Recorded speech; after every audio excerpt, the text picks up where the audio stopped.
Howdy lads and lasses. So today is the part 3 of the chapter The River Came Home by Aditi Rao, and I have been discussing question and answers here. So if you haven't seen the last 2 parts, please make sure to check it out because that's got my personal notes. Okay, now let us begin. So we were on question 9. So I'll be reading out these questions to you and it is flashing to you on the screen, okay, so that you can copy it down. The first question, how did Sunil threaten Mr. Kirtan? Sunil and his friends, being the wealthiest customers in his shop, threatened him, and he said that he wouldn't purchase any toy from him if he gave away the last Beyblade to the villagers. So to the villagers here refers to Gopala and his friends. So he is trying to insult them by saying those villagers. That would in a way be a big loss to the shopkeeper. Obviously, because they were the wealthiest customers in the family and that might be the main source of income for Mr. Kirtan, maybe. Okay, next question. Why did Gopala hit Sunil? What did Mani sir think of the fight? Gopala hit Sunil as he was misbehaving with his friends, him and the shopkeeper. That instigated him to be physical with Sunil.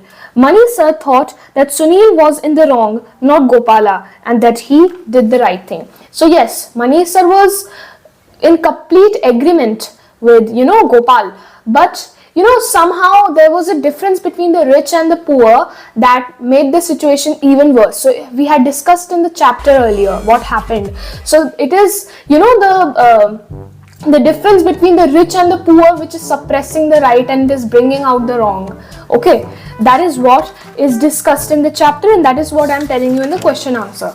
Next, what punishment had been meted out to Gopala? What punishment had been given out to Gopala? So given out is synonymous to meted out to.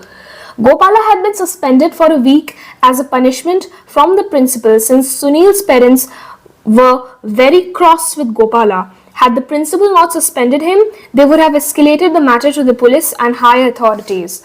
Of course, yeah, that's what I told you, the suppression between the rich and the poor, the difference between the rich and the poor, the suppression of the poor is what is being discussed in the chapter.